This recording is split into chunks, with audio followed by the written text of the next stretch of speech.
Hello, hello everyone. Bonjour, bonjour, bonsoir tout le monde. Tout dépend de l'heure à laquelle vous allez me suivre. J'espère que vous allez tous bien. Moi, je vais super bien. Dieu est sur son trône et il me fait grâce. Pour ceux-là qui ne me connaissent pas encore, this is Mamuchi Scola Beton from Buffalo, New York. Eh bien, je viens vers vous dans cette petite vidéo juste pour encourager les familles, encourager les parents à se supporter et aussi à supporter les enfants avec leurs caprices pendant ce moment grave et fort de confinement. Comme vous le savez, ce confinement n'est pas quelque chose que nous avons pris volontairement, mais c'est plutôt une histoire qui nous a été imposée. Et donc, avec cette promiscuité, cela n'est pas évident, hein? Et donc les esprits se chauffent même pour un rien. Il suffit par exemple que les enfants se querellent et que l'un des parents venait intervenir peut-être d'une manière maladroite et cela va dégénérer, ça va engendrer des incompréhensions terribles, des disputes énormes. Ainsi, je demanderai à tous les parents, ayez la tolérance l'un vis-à-vis de l'autre pour éviter les chamaillades. Merci beaucoup. Je viens ici présenter mes remerciements. Je commencerai par le corps professoral, tous les enseignants. Un grand merci à vous. En tout cas, ce confinement nous a permis de comprendre et de sentir le poids que vous avez toujours l'habitude de porter sur vos épaules.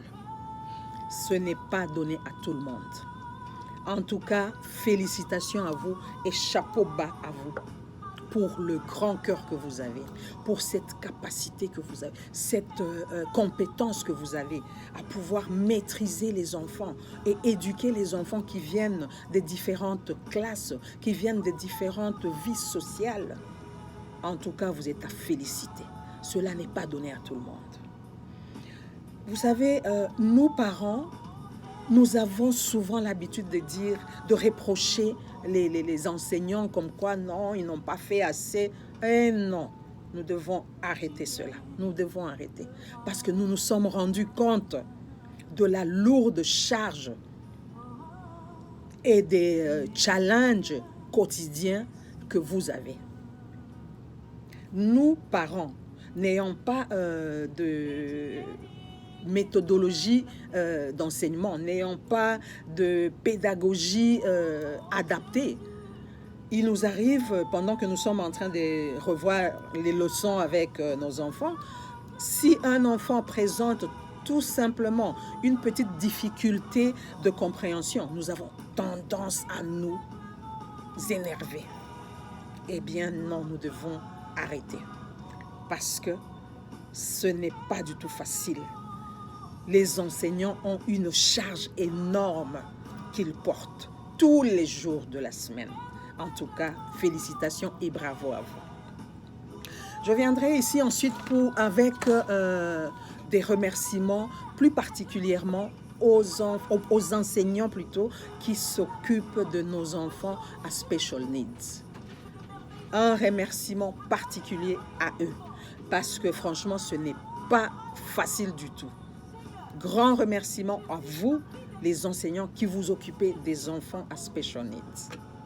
Que Dieu vous bénisse abondamment parce que là, je me dis, même un simple remerciement n'en vaut pas le prix. Ça ne suffit pas, je manque même, vraiment, je manque des mots pour pouvoir exprimer mes remerciements à tous ces enseignants-là qui s'occupent de nos enfants à special needs. Remerciements aussi particuliers au corps médical. Oui, tous les médecins, les infirmiers et infirmières, pour ce travail sublime que vous êtes en train de faire, pour ce sacrifice énorme que vous êtes en train de faire en apportant le soin adapté aux malades et surtout à ceux-là atteints par le COVID-19. Vous savez, il y a des médecins, des infirmiers et infirmières qui se font contaminer et qui en meurent. Que Dieu vous protège de ce grand fléau mortel. Que Dieu vous bénisse abondamment. Mes remerciements aussi particuliers à toutes ces grandes dames, ces infirmières enceintes qui, malgré leur état,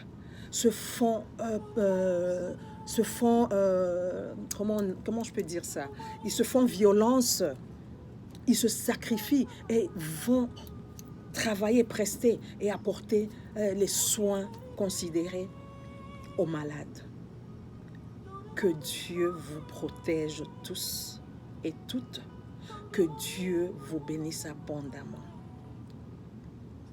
Eh bien, je suis arrivée à la fin de ce petit message que j'avais pour vous en ce jour. Je vous recommande vraiment de respecter les mesures et gestes qui nous ont été recommandés, que ce soit par les médecins, que ce soit par le gouvernement. En tout cas, restons chez nous pour nous protéger ainsi que protéger les autres. Lavons-nous les mains tout le temps avec du savon et à l'eau flot pendant au moins 20 secondes. Mettez votre masque si vous devez sortir. Mettez aussi vos gants. Protégez-vous en tout cas. Quand vous toussez, faites-le dans votre coude, comme d'habitude. Utilisez les solutions hydroalcooliques, les désinfectants, les hand sanitizers à tout moment, s'il vous plaît. Et si vous avez des symptômes, tels que vous le savez, une forte toux sèche, le mal de gorge, des fièvres, un rhume, une grippe accompagnée de fortes fièvres, contactez directement l'hôpital. On nous a bien montré comment laver nos mains avec du savon. Prenez votre temps, lavez entre les doigts, tenez le pouce et les lavez, nettoyez très très soigneusement les ongles. Vous voyez, moi par exemple, comme vous le savez, j'ai toujours eu des longs ongles tout le temps, mais depuis cette pandémie mortelle là, non, parce qu'on nous a dit que les microbes se cachent aussi dans les ongles. J'ai coupé mes ongles pour pouvoir chaque fois bien les nettoyer. Vous mettez du savon, vous les nettoyez correctement jusque là, n'est-ce pas? N'oubliez pas ça. Soyez stay safe, restez chez vous à la maison, n'est-ce pas? Merci beaucoup pour votre temps que vous avez disposé à pouvoir m'écouter. Et en attendant, je vous dis, portez-vous bien et à la prochaine. Je vous fais des gros bisous là où vous êtes. Bye bye. Bisous à vous. Ciao, ciao.